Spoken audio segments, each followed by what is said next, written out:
All right, so last week we took this oil long and it's fucking looking pretty nice. I think we'll see some continuation throughout this week. Um, Clear breakout of the downtrend here. Yep. We came back and retested what was resistance. Like if you look low time frame, I think it's a clear breakout. This was rebought back, so I think this is probably flagging. It's going to keep up. But I think, yeah, targets are probably still the same, like 107, 108. I actually am pretty bullish for seeing like 120, 130 oil again as well, though. I think we might come up for like a triple top.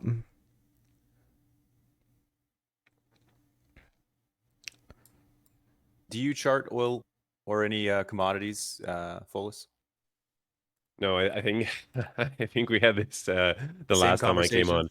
Yeah, where I'm like completely out of my depth for the first 20 or 30 minutes or so while you guys go through the commodities. And when you ask my opinion on something, I will start panicking and kind of spew out some kind of a vague attempt at knowing what I'm talking about. And then you'll go, "Hey, that's really good. Good observation or good analysis." And then Sure. when we finally get into crypto, I kind of somewhat know what I'm talking about. But yeah, until then, I'm happy to take a back seat and enjoy the show. Okay. Yeah. Well, I mean, chart's a chart, right? Of course, yeah, Sometimes. 100%. Um, All and right. you primarily are like fair value gaps, just SR. Do Yeah, you so use fibs? yeah, I do. I definitely I use fibs. I would say they're actually a fairly large component of my trading style. I would say if you had to pigeonhole me or kind of very define me in a very reductive way, I do use, I guess, what you would call like SMC, smart money concepts. That's a very loaded term, but I'm using it here to kind of facilitate a definition. I use those with auction market theory concepts for Confluence. So auction market theory, for those who don't know, is essentially treating the market like an auction where buyers and sellers will try and agree on a fair price. And that gives you things like volume profiles, market profiles, value areas, um, poor highs, poor lows, etc., etc. So I use a very basic version of those that you would find in TradingView in Confluence with essentially what is basically raw price action. Yeah, as you mentioned, Luke, fibs, imbalances, fair value gaps, and liquidity. I would say that 80 to 90% of my trading is just looking for liquidity and structure. So in that sense, everything else is just used as additional Confluence. But yeah, for sure, if you can identify the liquidity and use the structure to guide you there, I think for me at least, you're already kind of 80% of the way there. Like you're And just talking at a about me talking about you taking a back seat. What the? I don't know. That was some like Mandarin or some shit. we have to dumb it down for Miz. Yeah. Holy shit. So like, He mostly no. uses crayons for his today. Oh fuck. Uh, how often would you say you like add or subtract something from your sort of your trading style? That's a great question. I don't think I've added anything substantial. Like for me, the big revelation, which I just touched on, was the addition of those auction market theory concepts. So Mm. I kind of read about them when I first started trading, like along with everything else. But honestly, it was like double Dutch. It didn't mean a thing to me. I actually read shout out Abe Trade, Oh yeah, adamtradingriot.com. love 'em. His website is just incredible. It's an incredible resource that's pretty much all of it or the bulk of it is free. So yeah, I remember reading that and I was like, what is this guy talking about? I don't understand a thing.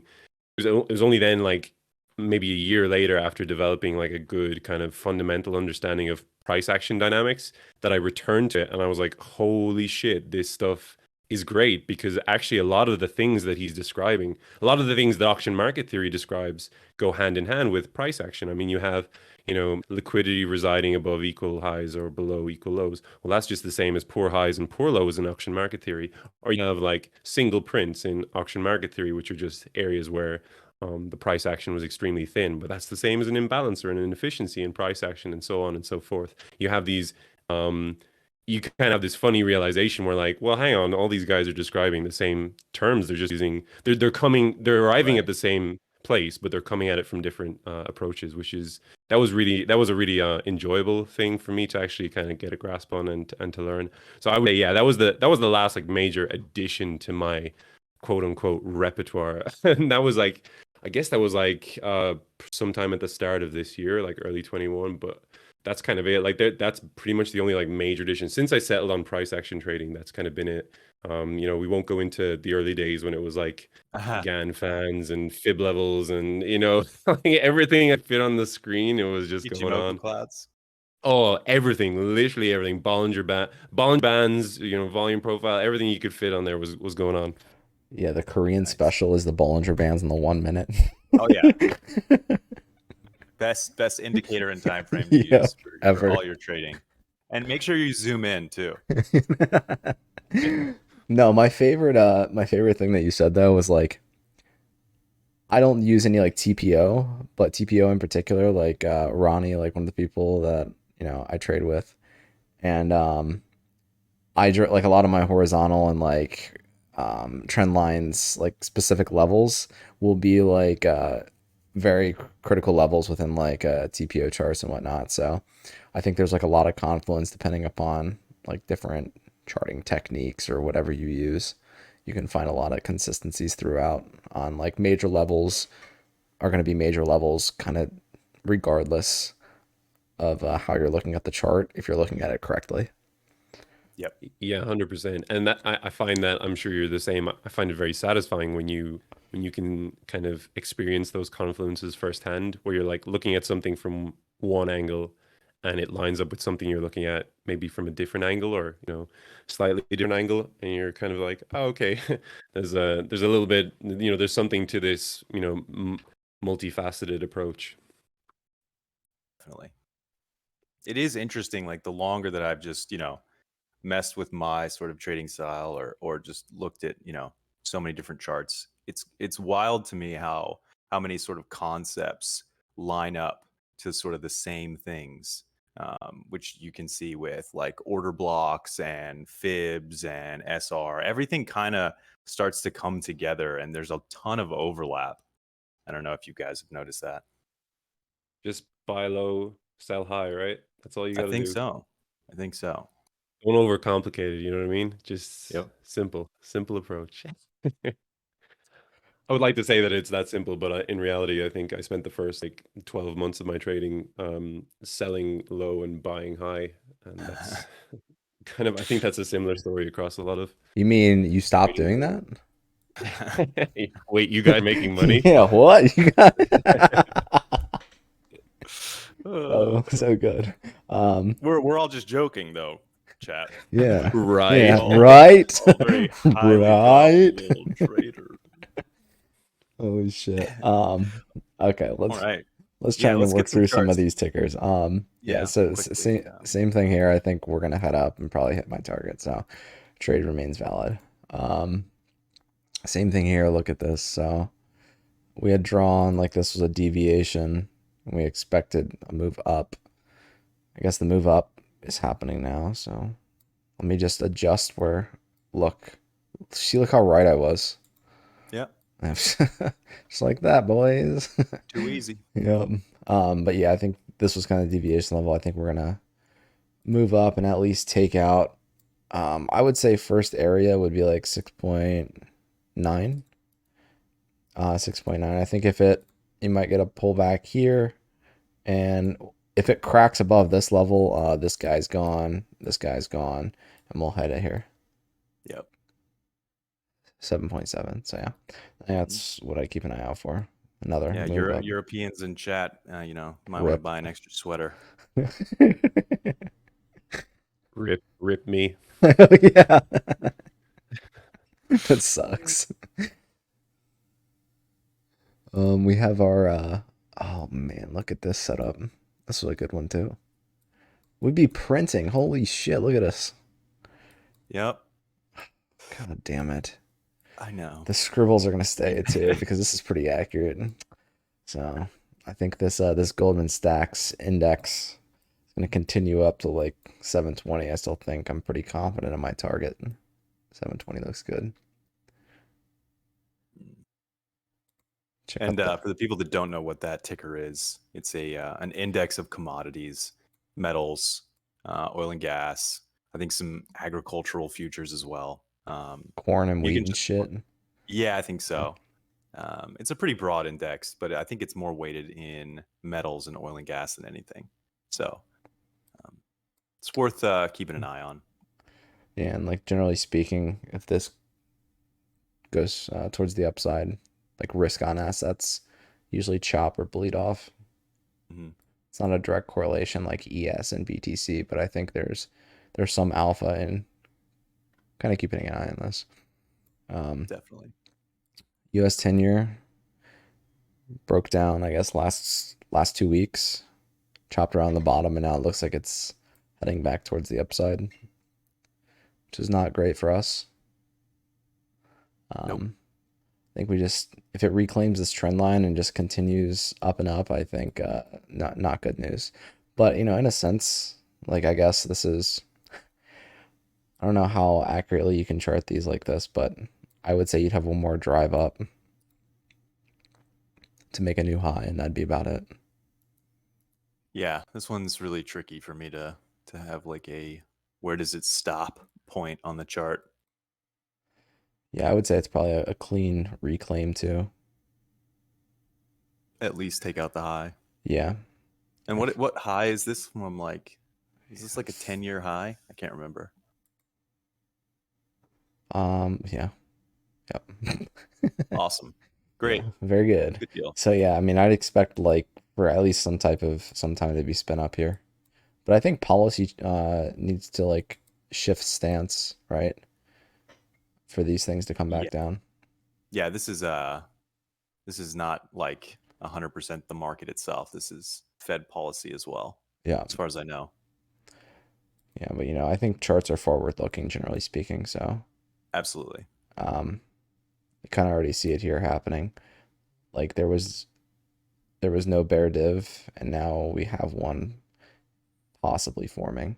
I do think we take out the high, like maybe 4.5, and then you could see the correction. But this could take literally months. Yeah. What do you mean by that exactly, Miz? Maybe I'm being a dum-dum, but charts are forward looking. I think a lot of the time, even like so usually charts spend more time at support and resistance than anywhere else. And I think the best way to put it is whenever like a news event happens, the market shifts a certain direction from that support or resistance, and everyone's kind of like, "Oh wow, look, the news drove the market." And it's like, well, not really, because the market was just sitting at that point waiting for some type of catalyst to drive it in the direction it was already heading. So, like I think generally speaking, charts top out or bottom out before news is Hmm. is released around marking the I bottom or remember. the top. And usually also people that make markets likely kind of forecast much better than the average public. And those people that are making markets set the tops and bottoms. And I think if you know how to read like higher time frame distribution and accumulation, you can kind of get a better gauge, or it's a little bit of a litmus test on where we're at within a cycle. Yeah. I think, That's super interesting. Cool. yeah. And then I think we check out VIX. Yep. Yeah, I think this is about to pop back up here. That's what it's looking like to If me. I was a guessing man,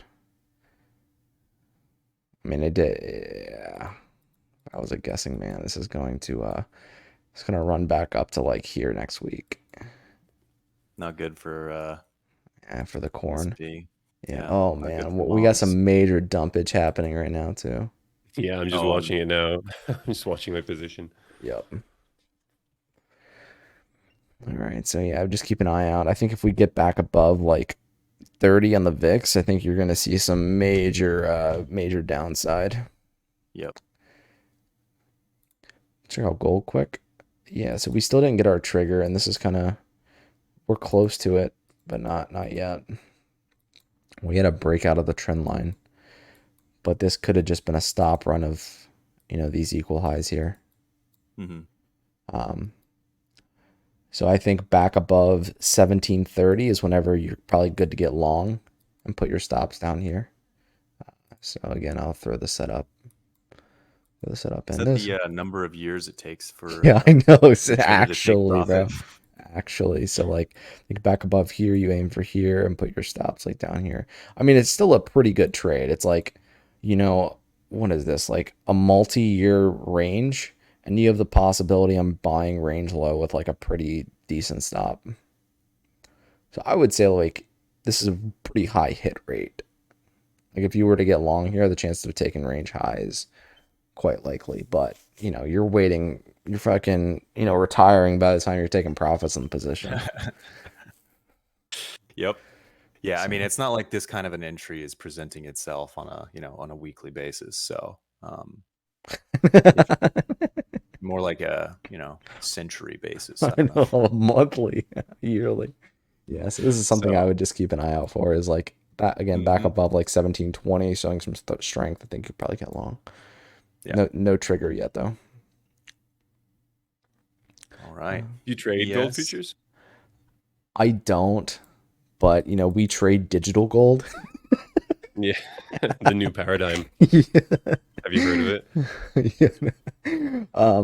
I think the main issue with me trading this stuff is like, and I think a lot of people that I know is like, even if like there's opportunity cost in putting capital into stuff like this. Yep. Like, I mean, I don't have $10 million trading account. So like taking, you know, for me to make any money on this, what is a 15% move, like range high and range low? Yes, it's like 15%. You could So do options, like really like long dated options on like gold ETFs. yeah, but like, you know, how much money do you need to spend on that shit?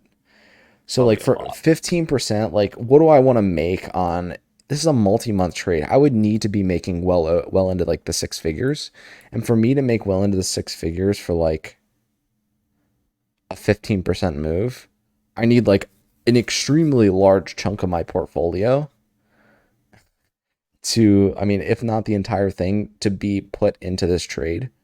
So like there's just a huge opportunity cost for me in trading something like this. Now, if I had, you know, like I said, like 10, 20, $30 million, like Yeah. throw a couple million in gold, sure. Like at range lows, why not? Yep. Like that's one thing. But again, there's large opportunity costs. And I think, you know, it's easier with leverage too. Like I don't think there's a lot of maybe there's like leveraged ETFs for gold, but um You can trade gold futures as well. You just have to have the right broker.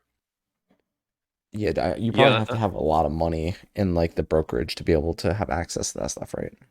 Yeah, I don't even know the minimum contract size on gold futures or like gold CFDs if you're not in the US.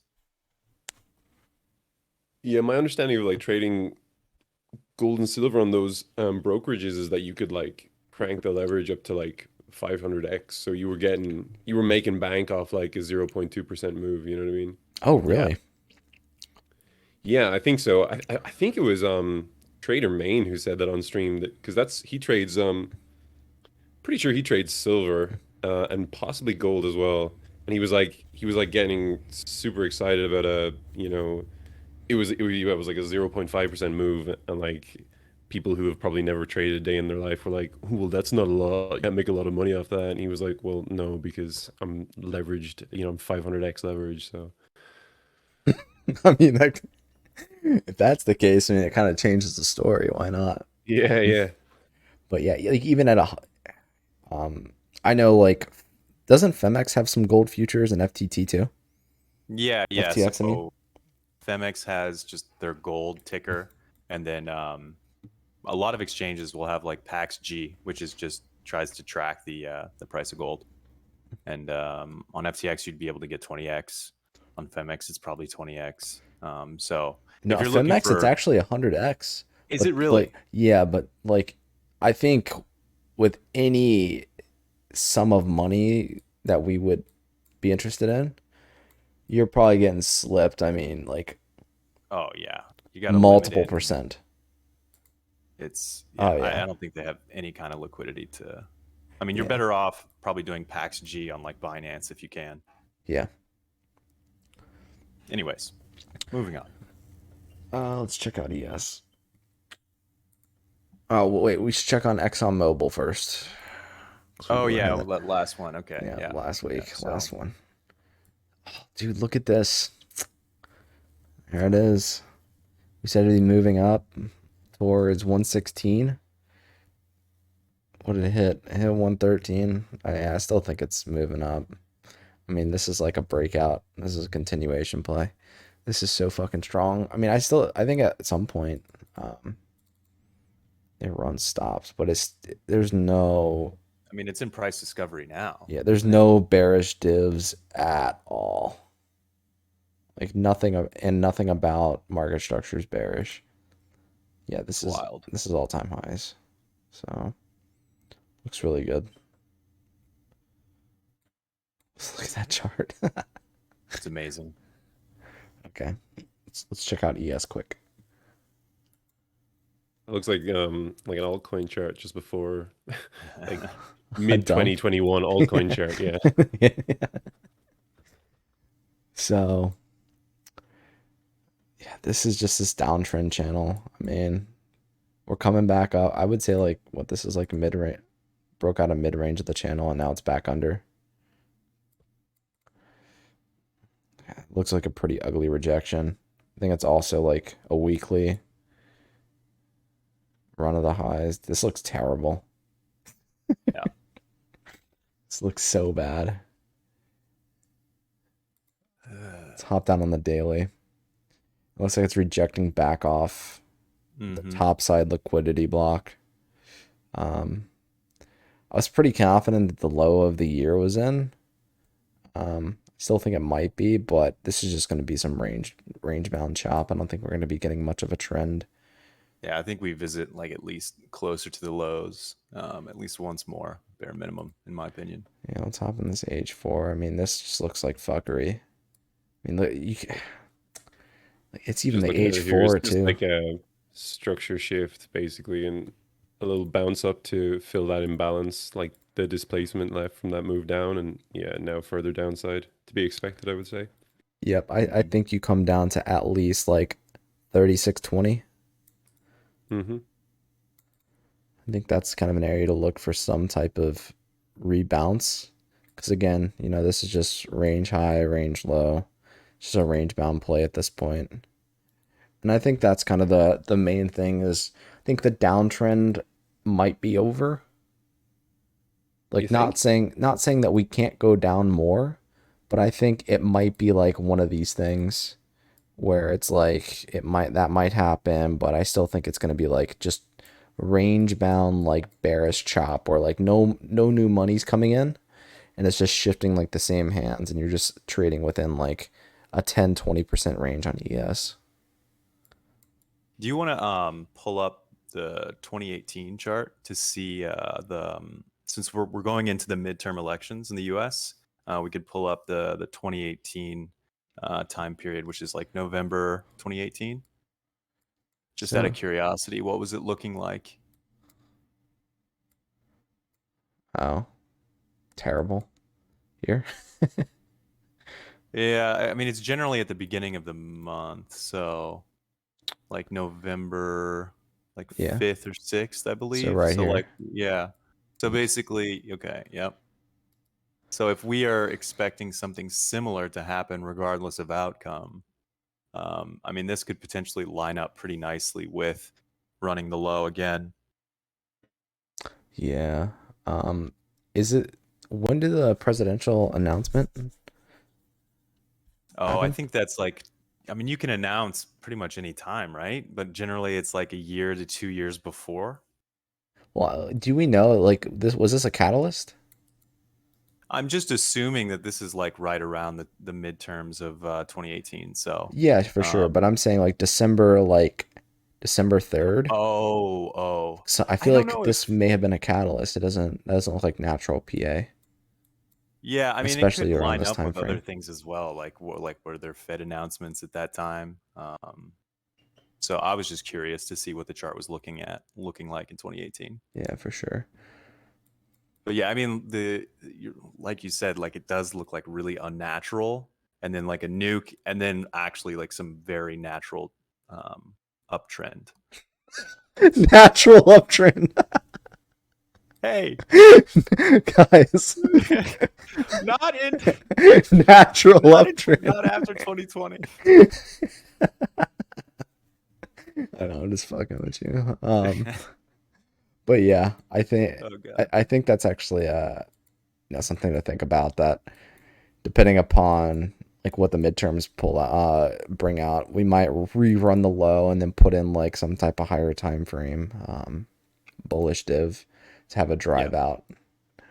I think just something to consider. something interesting to note though is like this daily downtrend that we had on ES, like we still haven't had a breakout of the highs, but we kind of already had that on Bitcoin. Yeah. So Yeah, like, lots of even lots of alts have sort of broken the long-term downtrend. yeah, so bear market rally probably, but I don't know, Mhm. something to think about. ES, I still think it goes sideways. So I think, you have like 3350 to like 4200, and I think this is your range until you test the daily downtrend. It's just my guess. Might be like Yeah. this type of thing. Then you have a breakout, something. But yeah, I still think that's kind of like more higher time frame, and then like on a granular level. Um, I think like Follis was saying, breaking market structure, we retested the top block of liquidity, and I think we're probably gonna bleed off some. Fair Follis, assessment. do you chart this like? He sent you a chart. Oh, Yeah, did I sent through my chart there. I definitely okay. don't use the diagonal trend lines, but um, I guess we kind of have slightly similar ideas in a sense. Bringing it up here. Oh, this is clean. So yeah, Okay. that's what I'm kind of thinking. Like I would be. So for me, it looks like that's the H12. There's basically like a H12 or you know H4, a break of structure with a displacing move, and now we're pulling back after filling that displacing move. This the inefficiency. Now I will say that that idea is cast into doubt by the fact that we have equal highs above and like a very large and obvious inefficiency just above those that hasn't been filled. So to me, that actually looks like inducement into an inefficiency. But once we fill that, I think then I would be looking for some confirmation to look for further downside. Yeah, I'm a little bit I'm still like macro bearish on this. I think there's further downside to come. I think the low from November 20 is probably a decent spot to target. But like yeah, I think once you kind of get into that pretty high time frame, like predictive analysis, I'm very much out of my depth. I'm happy to admit that. But yeah, short term, I think if we don't drop here, then it's like a case of looking for those equal highs and an inefficiency fill, and then a drop. It's actually like I didn't even notice the equal highs. I think that is a pretty good target to the upside. You probably have Bitcoin squeeze out quite a few people on that run up. Say again. I said you'd probably have Bitcoin squeeze out a few people on a drive up to take out the equal highs as well. Oh, 100%, yeah. Like to be honest, if we get as far as that H12 fair value gap, like that's probably like BTC around like 22 or 23K. Like that's probably BTC fully filling its H12 fair value gap above us now, which is kind of like the big level that I'm paying attention to and watching. We can talk about it when we get into the BTC chart, but like for me, that's the test as to whether BTC is or whether I should have a bullish or a bearish outlook kind of going into the next couple of weeks, Gotcha. few months of price action. Yeah, I think that's a great question, and a lot of people that are newer to trading, I think have one of the biggest challenges is like trying to figure out what kind of bias they should have. And obviously, the age old adage of trends your friend. But if if you had to just give any just basic tips for coming up with bias, you and Miz. I think it'd be really interesting to hear. Yeah, that's a great question. Yeah, I think the first thing is to, and it's such a meme saying, but like do zoom out, because realistically, price doesn't give a shit about like, in terms of like macro draws, it doesn't really give a shit about what's happening on the M5 chart, you know. But if you look at like I usually form my bias on the daily and the H12, to a lesser degree the H4 and sometimes the weekly. I look for very obvious levels, right? And those levels are either swing points, particularly when you have equal highs or equal lows, equal swing points, because that indicates that there's probably a lot of resting orders, stop losses at those levels, and that means liquidity, which is where the market will gravitate towards, or imbalances, like when you have a big displacing move that leaves an inefficiency behind. Price action hates inefficiencies. The markets hate inefficiencies, so those will get well, price will be drawn to those at a later date to rebalance price. So yeah, if you look at particularly like the daily and the H12 are great for looking at those higher time frame imbalances, those higher time frame liquidity draws. I usually plot those out, and then that's why I say that 80% of my trading is liquidity, structure. Then I also look at the structure. What is price doing? What is the current order flow like? Are we putting in higher highs, higher lows? Are we putting in lower highs, lower lows? Like what's Bitcoin doing? What's ES doing? Like what direction is the market flowing in? And I think that will give you a kind of a general idea as to what liquidity price will go for. Like let's say, for example, if price is trading in an H1 range, and you have liquidity pool at the range high above that anchor point, you have liquidity pool at the range low below that anchor point. You might be thinking, well, which one is price going to go for? Well, let structure dictate, your bias there. Are we putting in higher highs, higher lows? Well, in that case, you might be looking for the liquidity pool at the range high above that higher anchor point. Have we swept liquidity at the range high, and now we're coming back down? And we're retesting those range highs with possible downside continuation. Well, then you're looking at the liquidity draw to the sell side below the range low anchor point. So I think for me at least, yeah, like 80-90% of my high time frame contextual bias is determined through structure and liquidity. And then there are other things as well, like point of control, value areas, more auction market theory concepts. But I think in general, if you have those two concepts in mind, structure and liquidity, it can really give you like a very good read on the market, and that can then inform your low time frame trading. Like it's one thing opening up the chart first thing in the morning and like hopping into an M1 scalp, but like if you're not really paying attention to the higher time frame, then I think you can kind of get lost into what price is actually doing. Like having that high time frame bias can give you an edge when you're trading on much lower time frames, because it kind of gives you an idea as to which way the market is trending, if it makes sense. Absolutely. And just a kind of a dumb question, but do you do most of your charting on spot markets, perps? Do you only use Binance, or do you chart for like Bybit, since you trade on Bybit?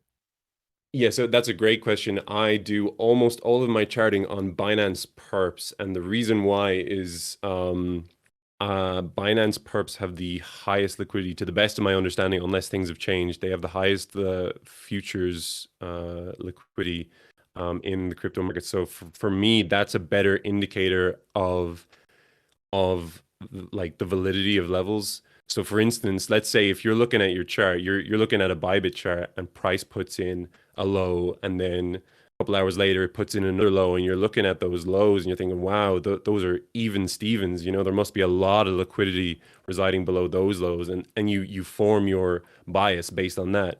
But actually, if you look at the Binance Perps chart, that second low swept the first one, right? Yeah. That will completely change for me. That would completely change my read on things, because at that point I'm thinking, well, actually, the liquidity objective to the sell side has been taken, and now price might look for the next liquidity objective, which could be, pretty high up, pretty far to the buy side. So in that sense, yeah, I think you can get caught out thinking that charting on the exchange that you trade on is the best because it gives you the price that you're actually inputting your orders on. But for me at least, the better option, and I look at both, to be honest, but I do most of my charting on Binance Perps, and it's because I need to know if those levels have been swept on the exchange where most of the volume is being traded. That's a more important thing for me than the price of BTC being, either bang on or off by $5. You know what I mean? That's more important to me to look out for. Yeah. Makes total sense. Yeah, and just to kind of add on, whenever you're asking like what's what's the easiest way to like understand the trend and like obviously zooming out, but I think maybe even better, all right, not better, I guess alternatively, what you could do is just do level to level because I think even in bearish market conditions, um, if you go to a higher time frame, chart out like daily or weekly levels, and regardless of the trend, you could just look between two ranges of values and say, okay, well, it's at range high. Like if it's accepted below that high, like that range, and it's going to head to range low. So like agnostically, just playing ranges could probably be extremely profitable. I would say you wouldn't have an opportunity to kind of leverage a trend as much if you're just doing range bound because as you become, I think, more of a veteran trader, you kind of open up ability to push trends a lot harder, and that's like why people who are really good traders are able to make like a lot of money in trends because they kind of know how to push trades Yeah. really hard to the level of invalidation. Whereas like you know traders who aren't advanced, if you would just stay agnostic, you wouldn't have to possibly get blown out and getting too caught up into a trend. Because I think a really large problem with a lot of new traders is they see a trend and they think that that trend is like, let's say it's trending down, they'll just like short everything, and then they might make a lot of money off that a short period of time, but like after they continuously push that trend super hard, the second there's any type of stop run to the other side, they completely get blown out. Yeah. And that's something like that happened to me like pretty early on. I obviously started like in bearish market conditions. So I was like very much short bias on everything, like super high leverage. I was just getting away with murder without even knowing it. And then the second any type of like even like small daily rally happened, it wasn't like even a couple of percent, like completely blew out like a significant amount of the portfolio. So I think a lot of newer traders may be susceptible to that. So staying very much unbiased in trend and just blindly trading level to level could be really helpful to newer traders until you kind of understand and know how to identify a trend. That's great Yeah, advice. agreed. All right, but yeah, let's we drew this um in queue last week saying we could have seen a ring claim, but this looks really bad. I would say this H4 probably had a bear div, which it did, and then this is probably the reaction to it. So we would likely see a run of the lows here. I have a tough time believing that this is the bottom. So this low probably gets ran, and we probably got to drive up. This looks not good. Not good. I still think, you know, ES looks significantly better than NQ. Um, like if I'm looking just at NQ, like higher time frame, um, like it really does come down to like 9K. Pretty scary, but can definitely see that happening. Do you chart Nasdaq as well, Follis, or do you just stick with ES? Yeah, I just stick with ES because I actually don't trade. I don't trade. Well, I know I was about to say indices, but I guess ES is a futures product based on an index, so I don't know. Does it qualify? That's probably it. Yeah. technical question, but yeah, I don't trade them. I know you do, right, Miz? Yeah. Um, like I just like threw some money into an account not too long ago. Been just like trying to swing trade on TD Ameritrade, and so far it's been like two profitable trades. Now I think I'm stuck underwater still. I could have Yeah, gotten I out know break even back. a lot of crypto guys, a lot of guys that I trade with actually say that the price action on ES is like super clean. So Yeah, it is. that I might be don't know if you something. have the ability to trade it, but like, especially your trading style, I think you could easily outperform me on ES, and I like ES is pretty easy. Again, I don't know what boundaries you would have to entry to trade it. Pretty sure you can trade it on like Prime XBT. I'm not sure. I know there are some. Are There's sorry, say didn't mean to again. interrupt. I was just going to say, CFDs, are those legal in your country? In my country, are they legal? That's a great question. I think we're like super liberal when it comes to trading futures products and things like that. We don't have any of the restrictions that the US has. So I'm gonna say probably. Yeah, Yeah. Okay. So yeah, there's going to be CFDs for um, S&P or ES, Nasdaq, pretty much anything. So you wouldn't necessarily have to use Prime XBT, but just thought I'd mention it. Yeah, yeah. yeah. I don't, to be honest, seriously, I think you should look into it. I mean, I think the rumors are pretty true. Like trading ES and Nasdaq, unbelievably clean, and like never ever have to worry about liquidity really. Like, Yeah, yeah. so I think it's No 8% slippage there. yeah, I know Definitely not. actually. God. So let's hop into to Bitcoin. Phyllis, do you have any charts we want to throw up before I hop in? Yeah, you go ahead. Okay. I'll get this one ready and post it. So I had what I was initially looking at is, we drove off these lows. We had this initial pullback here, another pullback, and now we have what is almost equal lows here. And we drove to the upside. What I really wanted is a clean run of these lows. I wanted to dip back down. I wanted to tap these two equal highs here that were formed, and then I wanted to drive off. Because we had this front run happen, I still think, something like this is likely to happen. I just don't think these two are going to be left behind. And this is very much not feeling very bull flaggish to me. I Like don't that think so. that's just me. Like this I just so I don't know. It's kind of like that feeling in the nutsack. I just don't think this is going to rip to like 22. I very much think that you're going to come back down and test, like I said, at least the 200 on the out, like 20,700. I think you'd probably want to see a reaction around here, and then you would want to see some type of continuation. If it cuts through the 200, then I think it's almost inevitable that these stops here get ran. Yeah. Because this just feels overall like very much distribution, topside liquidity forming, Hmm. to end up coming back down here, back into this range. What I was really hoping for is, a run of these lows here and then a really nice clean drive out into 22s. But I feel like we might be spending a little too much time within 21.4 and 20,000. Like this range very much could be a deviation. Looking at some range bound conditions here, you could argue that here are your ranges,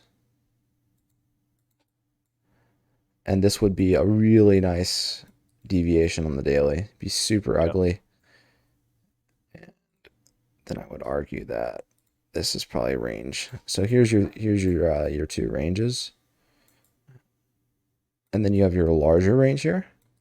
Um, so what you would have is, what event was this? This is like CPI or something. I believe so. Yep. So we had CPI, a large liquidity run. Then I think this was a weekend liquidity run before the drive out. And now essentially what you're getting here is, deviation on the bottom, now deviation on the top. This is not looking good in my opinion.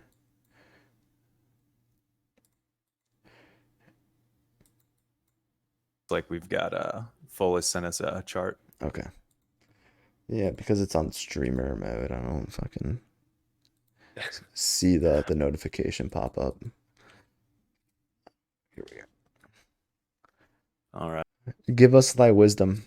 So yeah, it's pretty much like what we spoke about before stream, but I'm leaning bearish here, and the reason is, like as I said before, I feel like I've been in this exact situation like 3 or 4 times this year so far, where we're just after coming off like a really bullish move to the upside, we're trading at resistance. CT is like super frothy. Lots of people calling for, things like, from saying the bull run is back on to actually calling for like new all-time highs, and it's just it's like cringe, and it's like not based in fact at all. But yeah, I mean, I'm not like I'm not married to any bias. Like if we actually clear like this current, so as you can see from my chart, we're currently trading like at the top of this like daily range value area.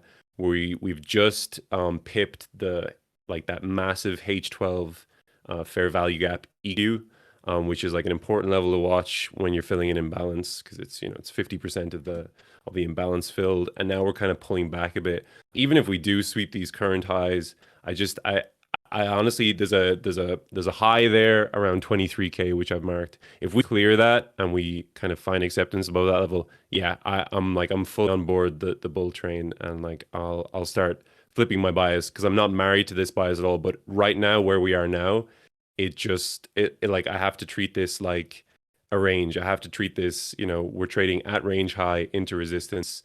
Sentiment is super bullish, super frothy. I just have to think that it's more likely that we see a pullback at least to, those equal lows that you spoke about, Miz, around 20K, which would also be confluent with that H4 range value area high, which we have tested twice, to be fair. So it's not necessarily a necessity for bullish PA that we come back and retest it again.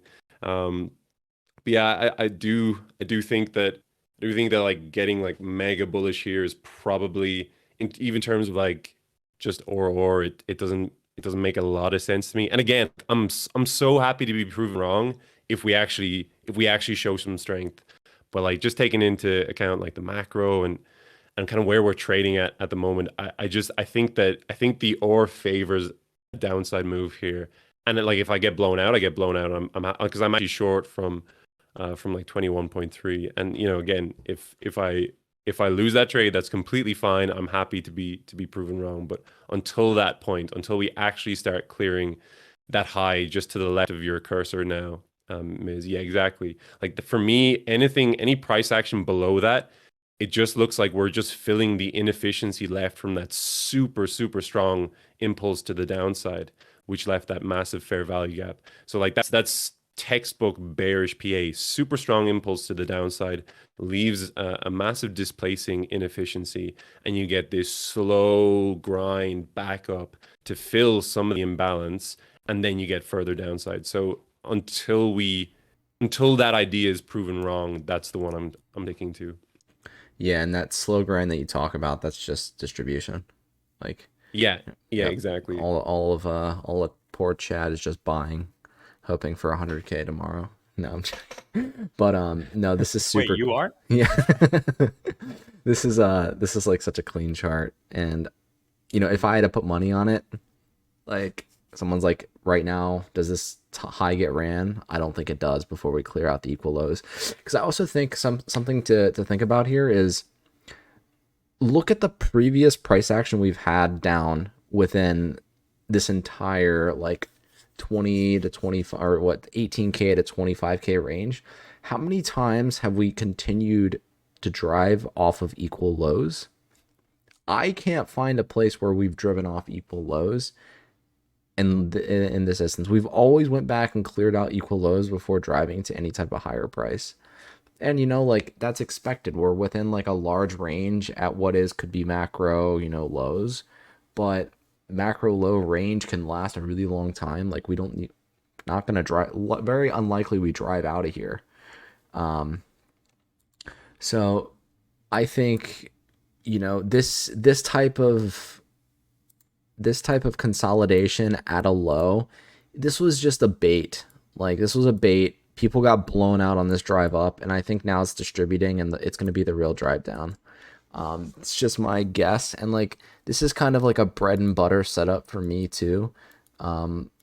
Like whenever I have smaller accounts and I like wanna make a like grow really quickly, uh, it's like these distribution tops, like with some type of horizontal support. You wait for the breakdown, it's coming back up. Like entering a short now with invalidation either here or like up at this high up here.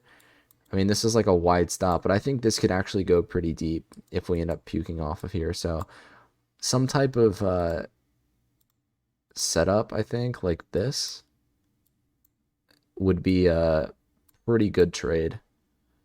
But it could also just like run the highs here and then dump off for like, your like H4 bearish div.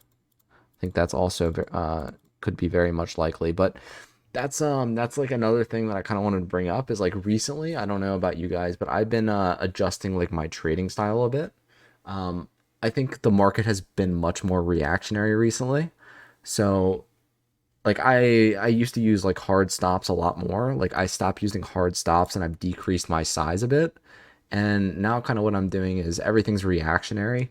So like let's say we have that drive up to take out these highs and then it gets sold off super quickly. I won't have to be worried about being stopped out. But I mean that's kind of like where you need to adjust your risk. So I'm not saying don't use hard stops to chat, but there's so many times that in the past week and a half that I would have been stopped out either on a long or a short, and then price immediately reverts. And then I guess you have the flip side argument of, oh, you should be the bottom that you want to see, or you should be the top that you want to see. And it's like, yeah, it's a lot easier said than done, right? Like, Yeah. so using like soft stops both on both sides and kind of using smaller size, I've had a lot more success with the past I guess 2 weeks. Yeah, I agree. I agree with that approach. I think one of the difficult things when you're like one of the textbook setups for me is, you get a break of structure, which happens by way of like a displacing move, and then you get a retrace to fill that imbalance left by the displacing move, and then you look for continuation. So that's like any PA trader's like bread and butter setup, right? But what I've found like yeah, as you say, Miz, like the PA the last like couple of months, a lot of times it'll retrace so far that it runs that high or it runs that low, and only then will it continue in your direction. So like you'll post a setup on Twitter, you're like, well, I got stopped out here, but it was the right idea. I just got to use the liquidity. And there are like so many people who are like, well, actually, your stop was my entry, buddy. And it's just like you're like, yeah, okay, that's fair enough, and like that's a valid idea. But like in that circumstance, like what's your invalidation? Like you were shorting like the run of the highs there, but like where's your like if price just kept ran those highs and just kept going, like where are you wrong on that idea? And for me, like that's a massive challenge, because I don't know, like there's no good answer. Sometimes you'll have a really clear level to the left of the chart to play with. But like oftentimes you don't. Like here for BTC is a good example, Miz. Like if we run this high, it's like you can say like, oh, and then you'll get the downside puke. But like if you're shorting that run of the high, like it's very difficult to like, do you put your stop over that high wicket at 23K? And it's like, well, that's a pretty deep stop. Yeah. Like you're Yep. probably looking for a big move if your invalidation is that wide. So like stuff like that can be quite tough to trade, I think. But more often than not, price will do that. It'll run the high or run the low, and only then, yeet off in the direction that you were looking to play. Yeah, because I can see it doing something like this, and then it squeezes a little bit more, and then a complete retrace, and then it kind of like does some flag thing, and then that's the actual move. Like I could totally see some bullshit like this happening, and that's what I mean by like reactionary market. Like again, you run like some major risks on price just running really hard. But if we think about it, how hard has price really ran to the upside?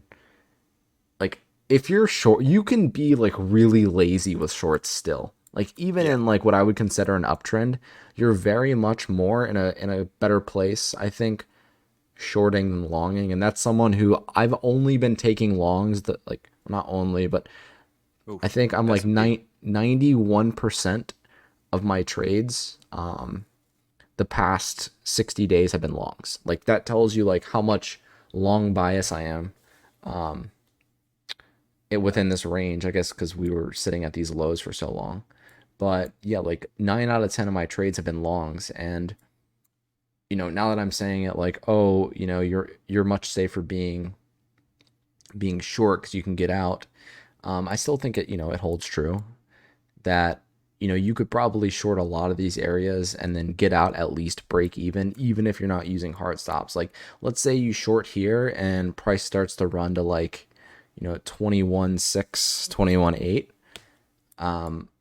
You're probably going to be able to get out break even, like, as long as your leverage isn't like super high and you're willing to hold a bit underwater. But whatever, it depends what your setup is, what your risk is, and whatnot. But I think that the major thing or point that I'm trying to drive home is, I think decreasing your risk in these market conditions makes a lot more sense. And my whole idea behind it is, I'm just trying to like stack more money now, because no one is getting rich in these market conditions. There's no reason to like bet a lot, or bet a lot of bet your ammo in these types of moves. I mean, if you have like a standard basis of RR, or risk like 1% per trade, and that's like what you do, that's one thing. But I think a lot of people don't have that type of defined risk management. I think a lot of people kind of bet too much money in this conditions and end up giving some back. So like when the real move happens, they never actually have the money to be able to capitalize on the real move. Uh, do you mind pulling up S&P real quick, Yeah, what happened? like low time frame? I don't know if you pay for data, do you? I do. Oh, okay. Okay. Yeah. So yeah, you can see Oh, we it had a gapped nice hard. uh-huh. Oh shit. Well, So that's gonna fill eventually, but it's like, does this, when yeah, yeah. does it just run down here? Yeah, because again, this is that's a lot of stop to be ran. Mm-hmm. Yeah. So keep an eye out on that. We might see Bitcoin just dump here. Follis is gonna be printing. All right, let's check out ETH. So higher time frame, ETH's been like a joy to trade. These upside moves have been very brutal to shorts, but I think now is we're coming to an end of the fun. We now have our bearish div, and it's gonna play out. It's gonna take out this H4 order block, if I had to guess. Um, I was in a trade, or I guess I'm still in a trade. I got long down here. I took 50% here, and then I added back, um, and brought my average entry to the bottom of this hourly order block. I just set stops at break even. So like right now, I'm just waiting to get stopped out at 1575. But you've been trading a lot of ETH, Follis? No, not at all, actually, funnily enough. I'm not sure why. I've It's just been been really clean, like especially on the H4. Like very easy pennant breakout. Now it's been holding above like this H4 order block. It's been putting in a technically bullish market structure, but um, I do think that we're going to see a huge stop run. I mean, you have because this H4 was never ran. So BTC, the equivalent of the H4 here, was ran. This one never ran here. This one never ran here. So we have, some type of trend line like that. So once this gets cut here, it's gonna come right back down to like 1350 in my opinion.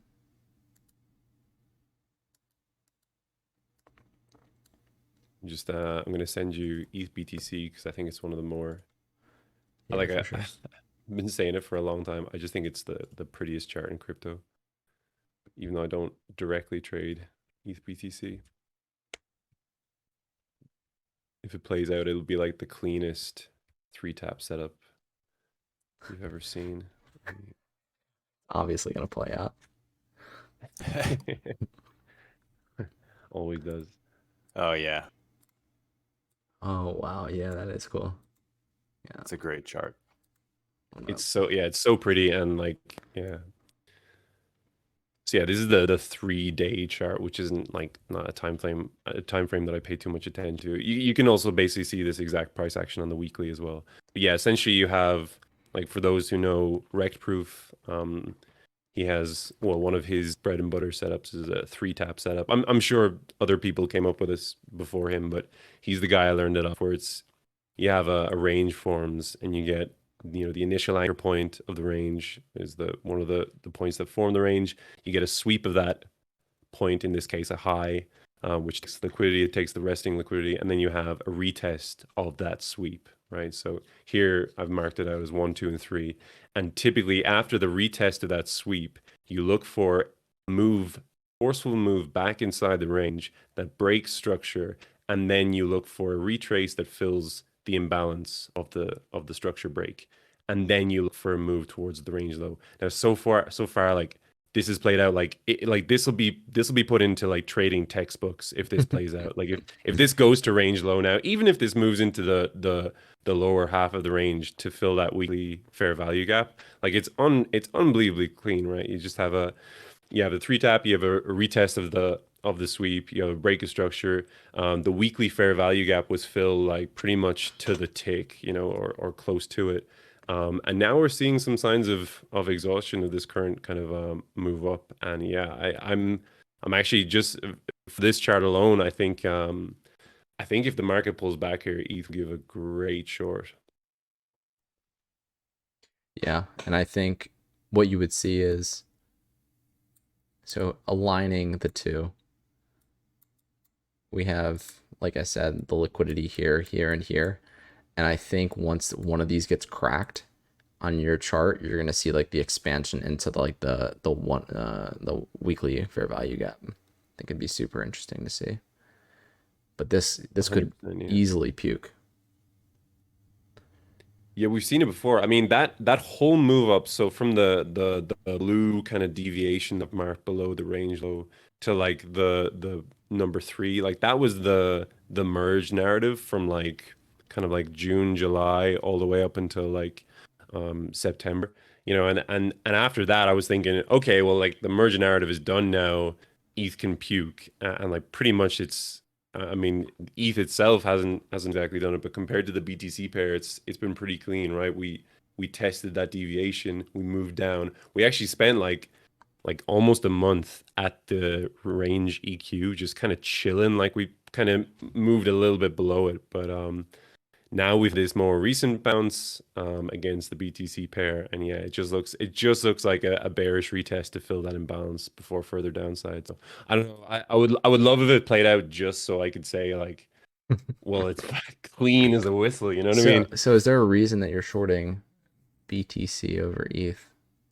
Just because in terms of like actually looking at the chart, BTC was what was giving me the read. Like ETH for me is kind of in no man's land at the moment. There's no, let me pull up my ETH chart.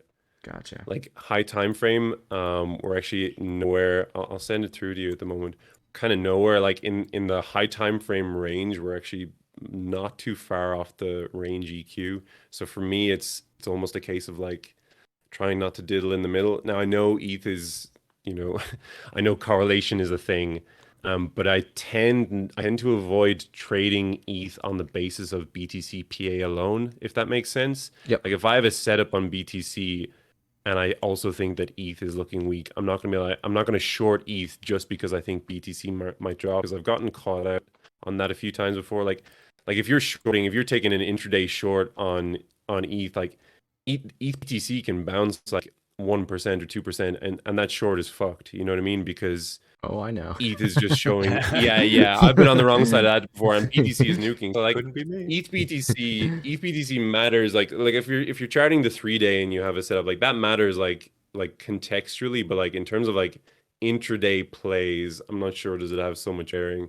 You know what I mean? Like as I said, ETH Absolutely. BTC can bounce 1% while you're in a short, and that short can be pretty much wrecked, and you're wondering why you backed the wrong horse. But yeah, for me, if I don't have a play on the asset, I rarely take I rarely take that play just based on BTC or based on ES or Legacy or something like that. Mhm. Yeah, that's like really good. Like known alpha that no one ever actually listens to. Like I already know so many people this past week were like long some bullshit coins like here and here and even here. And like their coins did literally nothing while BTC ran. Like I already know is happening. Um, and that's like why it's I think a lot of like the left curve thinking is applicable right now, where it's like altcoins going up, long bullshit altcoin, market going down, like short market.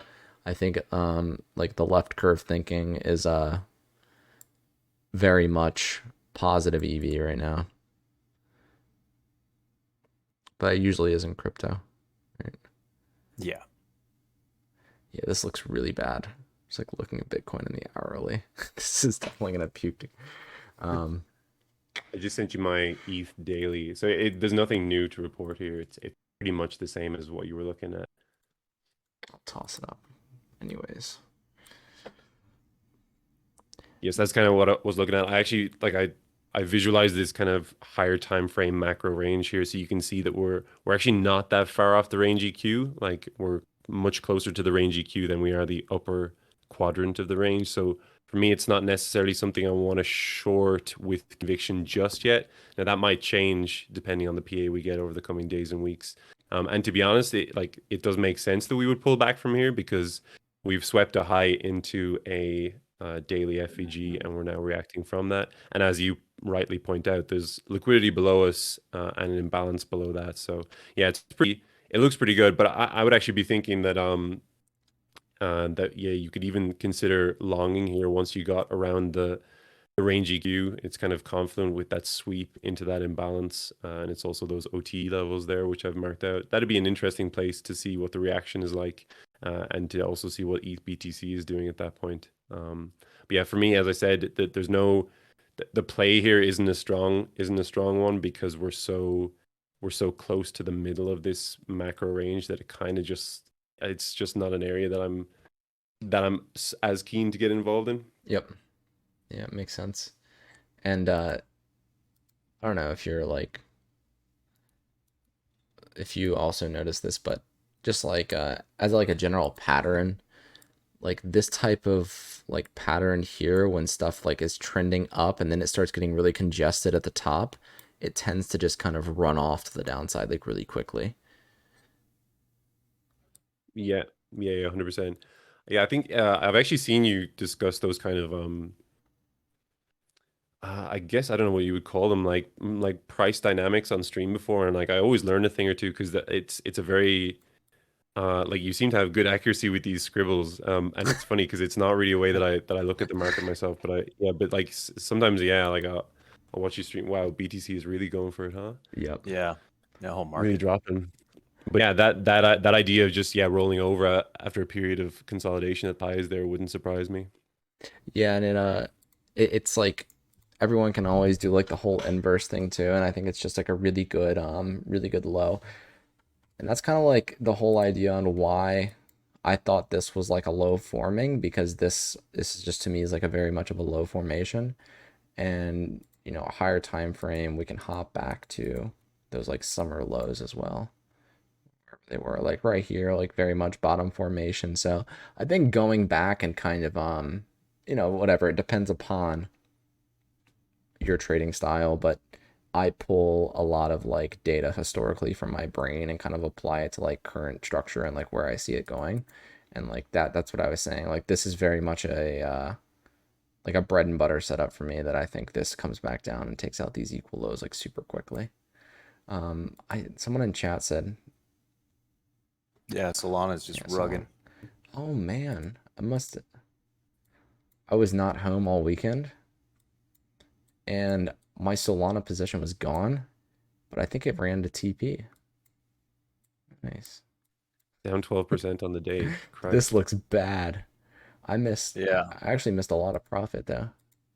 Oh my god, this thing ran hard.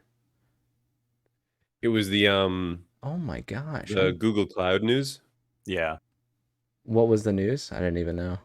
It was like some whoever runs the Google Cloud account was like, I don't know, they tweeted someone from Solana and they were like, "Hey, shall we reveal the news now?" And then immediately afterward, said something like, "Well, now Google Cloud will be responsible for data storage on like the Solana ecosystem or something like that." Honestly, someone else can explain it better than I can, but essentially a partnership. And yeah, Solana did like it actually printed a pretty strong candle. I think it did like 12 or 13% like in the ensuing kind of hour or two. But that whole move got retraced like within a couple hours, and now we're like 10% below where it was when that pump started. Yep. Dude, this was the easiest short the news ever. Holy shit. Was this I think this is probably a stop run, right? Oh, it came up into oh now we It have actually equal didn't. highs. Yeah, that's the thing, man. Honest to God, I was watching it. I was so ready to get involved. At one point, I was flirting Wow. with the idea of just shorting that sweep, like almost kind of blindly. And Yeah. yeah, we just never got it. Like, and for me, that's almost inactionable because you're always waiting for that sweep. Yeah, I think I have this range marked out. So basically it just came up in the mid range. Down 17% from that high yesterday. Wow. Holy shit. This is like Solana. This isn't, Barack Obama coin or something Yeah. like that. No, this came right up into the mid range. And it fucking instantly rejected. Same shit over here. There's got to be a lot of liquidity sitting there then. Yeah, Yep. for sure. Yeah. Holy hell. But I don't know, even like higher time frame, like this probably goes lower into like mid to low 20s again, but this really does look like some type of accumulation starting to occur down here. Yeah. Um Paulus, do you have any altcoins that you want to look at? Um, I guess the topical one and the one that I was charting a good bit today was is FTT, you know? All right, well, I think I might have it on here. I do. If you have an FTT chart, you can toss it in as well and put it up. Yeah, I'll try and tidy this up a bit. So I was actually long FTT when we started the stream, and I have subsequently closed that position because Smart. yeah, I actually thought if BTC was chilling, like I'll show you guys a chart in a second, but like basically today has just been like a game of tennis between um SBF like FTX and Caroline who works for Alameda, I believe, on one side, and then CZ on the other side, just telling the whole world that he's dumping 2 billion worth of FTT on the Binance books. So yeah, Yeah. it's just been the price action has been pretty hilarious. Now, at the start of the day, it was causing like huge moves. Like there was a just looking at here, there was like 15% downside moves, followed by like 12% bounces based on tweets. And now it's kind of dried up a little bit, but I think it's probably just going to follow BTC if BTC dumps here. So that was that was why I closed. Let me while you're bringing that up, I can show chat your tweet to give context. So yeah, you said initially Caroline was speaking about balance sheets. Speaking Yeah, of so balance. the rumors came out like I guess like 3 or 4 days ago was the first time I saw it. Maybe less, maybe more like 2 days ago. Um, Someone was saying that like $2 billion worth of FTT had been transferred to some wallet address, and it looked like someone was just going to sell it. And then like everyone was like, "Oh, that's CZ, like that's the Binance, that's Binance's FTT um holdings." And then yeah, like so that rumor itself caused like a slow bleed. I think FTT dropped like 10 or 12% over the last couple of days. I'm open to corrections on that one, by the way. I'm not really sure. But yeah, then this morning, yeah, Caroline, who works with Alameda, I think, and they're obviously working in conjunction with FTX. She tweeted. She actually had a decent tweet. It was kind of just talking about how there's nothing to worry about, like the assets in question were, yeah, from like a different corporate entity. So basically saying that like even if that 2 billion was dumped, it wouldn't affect. And then like, yeah, CZ responded by saying like Sam is a bad faith actor. He doesn't mean well for the crypto space. We don't want to hold any FTT. We don't like FTX. Pretty much like it was in between the lines. So yeah, that caused a massive dump, and then like it was just back and forth. You can see the Yeah. tweets yourself. But yeah, it's pretty funny. I had like two decent trades on it today, or trades that looked decent, and I made probably like $50 because the moves that I was trying to capture got retraced pretty quickly. So How is didn't really do so how well. is liquidity for FTT? I've I never was trading actively on traded it. Bybit. It seemed completely fine. I had no issues getting filled, Gotcha. Let me but I wasn't see here. exactly like pinning my entries. Like both of my entries like ended up going pretty. I was pretty underwater for the first like portions of those trades. I remember. That gives you a good healthy fear going into the rest of the trade. I find like you're far more risk averse when you've been underwater for the first Yeah. like 3 hours of a trade. You're like once I get back above water, I'm pulling my stops up pretty quick. Yep. Yeah, I always get like, I mean, I never have any edge in trading stuff like this. I usually just, I've attempted to trade so much stuff like this in the past, and I just know myself. The amount of times I've been profitable is so unbelievably small to the amount of times that I've made money.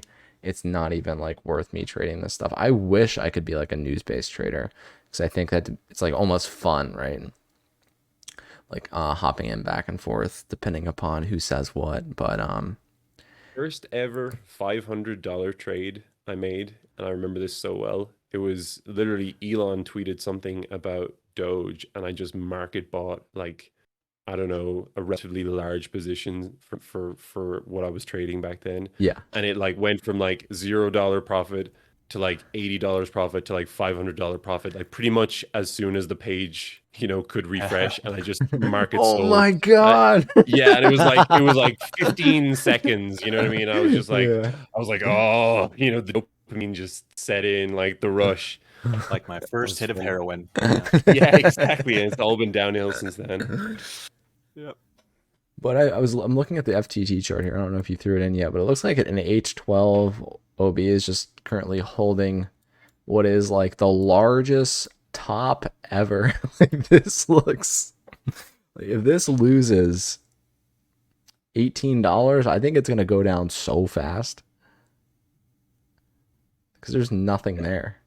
I mean, I have to imagine that Alameda and SBF are like a lot of like their reputation is like if it dumps below $10, like they're gonna have to want to like avoid that as best they can. So if they can just start buying in that order block area, I would assume it holds at least partly. Yeah, Um, they're gonna definitely be protect. I mean, it's also I think this is like maybe one of the first times, I guess, as of recent, we've seen like two larger players go at it. Which one I really don't like. I yeah, think like two large people in the space, I think going at it just in general, I think would yield a poor outcome. Like ideally, everyone gets along and works together, yeah. but I mean that's obviously not going to happen against competitors, which is unfortunate. Um, Hmm. but this type of move right here, like this gets cut down. Like if price gets into this, it goes so Yeah. fast. There's just no support. Yeah. So you Um, would really want to see like this order block hold. But I wonder how personal it gets too, right? Like whenever you get to like these large like status positions, like how personal is it, right? Like, all right, CZ's shitting on FTT, and Sam and he's selling off the coin, like fudding the coin. Like, how much is Sam willing to eat shit just to like prove a point on like we're going to hold the coin at this specific price? You know what I mean? Yeah, yeah. It's tricky. A couple tweets that I've seen so far. One, like if CZ announces they're doing an OTC deal, um, that could actually just change the sentiment entirely. Um, and the next point is how much, I guess, shit coins FTX still has on their books, like Solana altcoins that are down 95%, 98%, like FIDA and Oxy and a lot of these shit coins. So um, that's a bit scary to me that they haven't. I mean, I have to imagine they've hedged a ton of that exposure, um, but it's still crazy to me that that's on their books. Dude, they're waiting for the next bull run. Yeah, I guess, right? Yeah. Sam was saying on stream earlier that he actually has a decent amount of faith in Alameda, and Sam, like he's saying that the guy obviously knows a lot more about it than I do, but he was saying that the circumstances or the comparisons I should say to 3 hours capital are not really merited because the circumstances are so different. Yeah. Yeah, I mean, I would never compare Alameda to Three Arrows Capital. Um, Also, I was talking to you guys about it, but seeing like Sam, I mean, one, he's spoken, was it during Congress hearings? Probably. Um, Yeah. yeah, I think he was in Congress. That was whenever he was wearing like t-shirts or something, and, like some Vans. People are like, "What are you wearing?" Um, so with him, speaking in like larger congressional events and having such a high like personal net worth, um, and I brought this up before. I think putting your money in people that have a high net worth is likely, you know, less risk. Like CZ it would be willing to put up, I would guess, his own money to make sure that like his exchange didn't go under. And Yeah. you would probably believe like, let's say no backing is available for FTX for whatever, reason. I would argue that SBF would likely find a way, whether it's through his own money or, people, other people that are involved, to provide needed collateral. Mhm. So that's just my 2 cents. Um, so yeah, I think FTT you just look for it to hold like $18. I think below there it gets slippery super fast, but I think it's going to be interesting seeing the story unfold. Yeah. I posted that So, chart yeah. in. Okay, cool. I mean, FTT is only down. I'm just looking at it here. I say only, kind of a little bit tongue in cheek. It's only down 75% from the highs when a lot of alts are like 95 plus. So I don't know. There's definitely downside, is what I'm saying. Yeah. So yeah, just looking at this, this is like this is the daily. So yeah, there's a lot of equal highs and equal lows to play with here. I would love like the pink arrow or the curved outline there is like such a meme play, but like if it actually happened, if we actually bounced here without taking the lows, that would be like such a good short in my opinion. Sweep of those equal highs into that. That is I think that's a H12 imbalance. Sorry, it looks like shit on that chart because um sorry, that's an H4 imbalance for anyone wondering why that fair value gap looks so wonky. Doesn't really show up on the daily. So that the fair value gap above those equal highs, is So you're saying a drive up, take out the equal highs into like $28, you're saying would be a yeah, good short to come down to like had that, 21. yeah. So if for some reason we bounced here without taking the lows, that would be a great short. I don't think it's going to happen. I think probably what will happen is we'll just chill here for a couple of days, and then some new foot event will come out, and we'll run the lows. I think if you're looking to long this, I don't think you long here. I say that as someone who was long like 15 minutes ago. I think longing here is probably super risky because like all you need is like one relatively substantial FUD news. Like you just basically need like CZ to post something, and like the stops, the lows will get run. You know what I mean? The flip side of that is I think there could be a great long opportunity if we run like the $21 level. um I genuinely think like a lot of these, if you look at the tweets that have been coming in, like a lot of them amount to nothing or they get retraced pretty quickly. So if we did get like a quick wick below $21, like maybe even below $20, and you were able to catch something there, like I don't know, I don't know enough about the situation to say whether or not FTT is going to zero, or whether it's the next Luna, as some people seem to say. But I mean, I'm inclined to think it's probably not. I think generally when people say these projects are going to zero and it's going to be Luna Part 2, I think more often than not it's an incorrect take.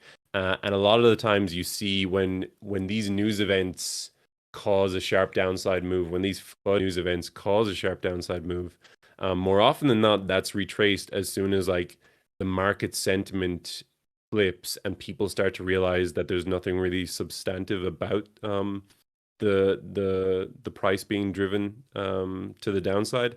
So yeah, I mean, we saw it. I've seen it with Solana like at least twice this year, where there'll be some news about an exploit or a hack or some kind of like systemic thing, and like price will dump like 5%, in an hour. And then someone will come out and say, well, actually, we looked into it and everything's fine. And like price will fully retrace the move and then probably even go a little bit further. Yeah. And we're seeing it just now with is Google Cloud partnership. And that's, to me, as I read it, that's actually a substantive piece of news. But that's fully retraced now and then some. So I guess the point I'm making is that like a lot of the times these news moves get retraced pretty forcefully. And if Yeah. you have like, as long as you don't think that FTT is going to zero, like if you do have any kind of inkling that FTX is going to be around, for the remainder of the bear market and for the next cycle, etc., then I think, yeah, buying around $20 if we sweep these lows, it could be a great one. It could be a great spot to fill a bag. It could be a nice long if you get the right low time frame confirmation. And there's tons of great buy side liquidity targets. Like even in that daily chart I just posted there, like there are equal highs around 26.50. There are more equal highs around 32.70. And like that would be confluent with the kind of quote unquote range that we're in now. And as you know, in ranges, you play one side of the range to the other. Once you take liquidity at the range low, you look for liquidity at the range high. Now, obviously, it's not always that simple, but yeah, I don't know. I would be looking for longs here if we sweep the low, to be honest. Yeah, and I always say, I know it's some people might not agree, but I think, exits even is more important than entry. So like given that you have like top side targets are so clear here, I think it is probably a pretty good long on a run of 20, these lows right here that you have marked out to the left. I think run of those and a reclaim of those lows, I think you probably get long, clear, and validation, would be the new low in place, and you just aim for equal highs. I mean, that's a good, what, 30, 20% move? 30% Yeah, move? probably something like that. Yeah, Yeah, and it's like a 25% move. yeah. So I think that's a really good play to point out here. And no, I also don't think that it's gonna be the new Luna. And No way. you mentioned Solana, and that's hilarious because whenever you said that, news usually pukes price and then price usually reverts. My first thing that came to my mind is like, and like my favorite thing to do is just blindly buy Solana after it dips like a significant amount. Like you don't even have to do TA. You can literally just wait until like, okay, it looks like it's being exhausted from this news. You just buy whenever it looks exhausted. And then within like a day, it's already higher from, point of breakdown. And then it's running stops from the people that shorted the lows thinking that it's going to go to zero. So it's kind of the same story every time. I think if you're not there before the news, or at the very, announcement of the news, like getting in late on those events, you're usually, retail, and you are the liquidity. So like right now, like shorting here makes no sense. There's no trigger to get long, but like Follis pointed out, I think a run of these lows. Um, I think you probably have a drive up and then a quick wick down, and then that's when you have your some type of breakout here. Yeah. So I think that's a really good play. I'll actually chart it out because I think overall getting along something like this is good. Um, Let me hop in lower time frame. So what I would look for is I think you might chop a bit, you might have another tweet or something, and then that's your breakout, and that's where you get long. And then your invalidation would be this low, and then you'd aim for these highs up here. What was the equal highs at? That's a good question. Like 2650. One thing I 26. will say as well, and like I'm very much not a news event trader, but if I was, or if I was to come up with a news thesis, like CZ has come out and made some pretty, like he has kind of he has stated his position in like no uncertain terms. They have X amount of AUM in terms of FTT. They do not think that it's that it's the right asset to hold. They're dumping it, right? And like so far we've had like Caroline come out, but she has like I think she only has like maybe 25,000 followers or something. I mean, Yeah. obviously she's an important person in the company, but I mean, Sam has yet to come out and say like something meaningful and like, if he came out with a 10-part thread like why FTX is actually the new paradigm and how CZ is wrong and like actually refuting his arguments, I genuinely think like FTT could pop and it could properly pop. So yeah, I don't know. That's if you look at the tweets that have come out so far, that's the one tweet we're missing, and I think we could see it this week. So yeah, if we swept the low, and as you say, it kind of like bounced and reclaimed, and then possibly we got some kind of statement from Sam, something like that could be really To good, I be think. honest, I think we see like $30 if we run the low. I think 26 is very Conservative. conservative. Maybe like $30. I think that's probably the like I'm looking at the chart like is more zoomed out, and I think looking at our run of this level into rejecting here makes a lot of sense. Mm-hmm. So maybe look for a drive up into here. So yeah, I think this is a really good setup. I'm actually gonna set some alerts. You could probably blindly buy a bit of the lows and then add on the breakout. All right. FTX hourly withdrawals for ETH just hit an all-time high. Nice. Good. Yeah, I saw some guys were their withdrawals were pending for like several hours. That's obviously not. Was that bullshit that it's now $100 to withdraw on FTX? Can chat confirm? No. That it depends. Their withdrawal system depends entirely on how much FTT you hold in stake. Okay. Really? Yeah. Yeah. That's pretty bullshit. Not gonna lie. I don't Well, I like mean, if that. you hold a lot of FTT, you can basically withdraw as much as you want on the ETH network, as many times. So, like in a 24-hour period, there's like a whole tier system. You can look it up. But when gas was really high on the ETH network, you could save a ton of money. Their whole Trek says their whole platform is based on holding FTT. Yep. Oh, so like FTT affects your maker Yep. Yeah. It rebates. affects Oh your shit. maker and your taker. It's a little bit confusing because you can get discounts based on your trading volume. You can get discounts based off your holding of FTT. And then there's another way to get discounts where if you stake your FTT, you can get more discounts. But the thing about staking FTT is there's like a 2 week unlock system where you have to like tell them that you're unlocking. You get it after like 10 days or 2 weeks or whatever. But they give you the option of instantly withdrawing it, but they get to take a cut of like 10%. So their whole system is pretty well designed to to incentivize holding FTT. What do you think here?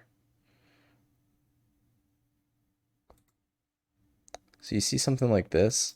I don't know. I'm just kind of getting the same vibes um, as. Oh, so someone said in the Twitch chat that Sam actually did tweet 11 minutes ago. So sorry, I completely missed that. He actually Yeah, did put out a thread. I think this is a low forming here, to be honest. I think we're gonna sweep lower one time and then break out. Yeah, so definitely I'm going to be looking to Big definitely size. trade this. I think I might unleash some size on this one. I'm pretty confident this is like a low forming. I don't know. We'll see. Yeah. I need to get an FTX account. All right. So, Follis, do you have anything else that you? Oh, we didn't even look at the dollar. Do Whoops. you? What is wrong with us, Follis? Do you chart the dollar? We're getting sloppy. I know. I chart Dixie. Yeah, If Dixie. that's what you mean. Yeah. Yeah. What are you thinking? That's a good question. Let me pull 'em up. Yeah, I mean there are lows to target. And it kind of seems like that's what we're gonna do. I would say, yeah, for me, there are lows around like 109.3. Yeah, so Oh, pretty just much like there. It kind of looks like again, it's the same idea. It looks like we've had a break in structure. We retraced rather, I should say, last week to fill some of the imbalance left by that displacing move. And now we're getting a sharp move to the downside to continue until we hit a low or we hit a set of lows. So yeah, for me, they're kind of like relatively equal lows around 109, 109.5. Maybe we run them. But like to be honest, I actually don't like I always like say these things about Dixie, but like my understanding is that the way these indices work, because they're not, to the best of my knowledge, they're not directly tradable. Well, isn't Dixie just an index made up of Hmm. US dollar versus like six other currencies, right? And it's not yep. directly tradable as such. So I I will put up my hand and say that I don't know necessarily if liquidity concepts work as well or work at all on indices that are not directly tradable. Structure for sure, yeah. Structure is just an indication as to what the dynamics of that like candlestick chart are doing. But liquidity is a slightly different one because like the way liquidity dynamics work is you're essentially looking for market participants to be stopped out to Yep. enable other market participants to enter. So when there are no market participants, rather there are no direct market participants. I'm not sure exactly how those work. So like a lot of the times I'll chart something. I'll be like, well, you sweep this low and you sweep that high, but then I realize that that doesn't really matter as much. So yeah, I'll I'll say that yeah, structure works, but I'm not sure if liquidity works. But that said, ignoring all of that, I think we're gonna run the lows at what around 109.3. It's good.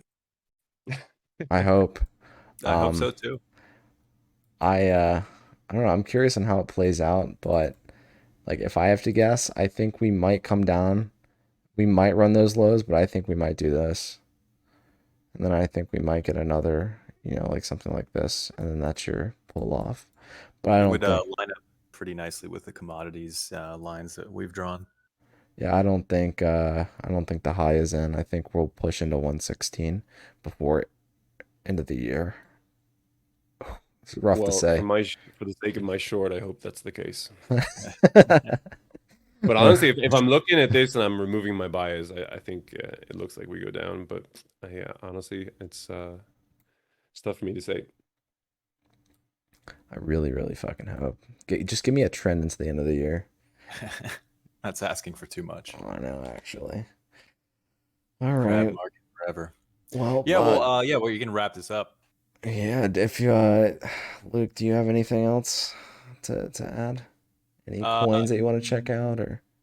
no, I think we've kind of like already gone over time. So, Okay, all right. We'll cut. I know Follis is yeah, it's getting late over there.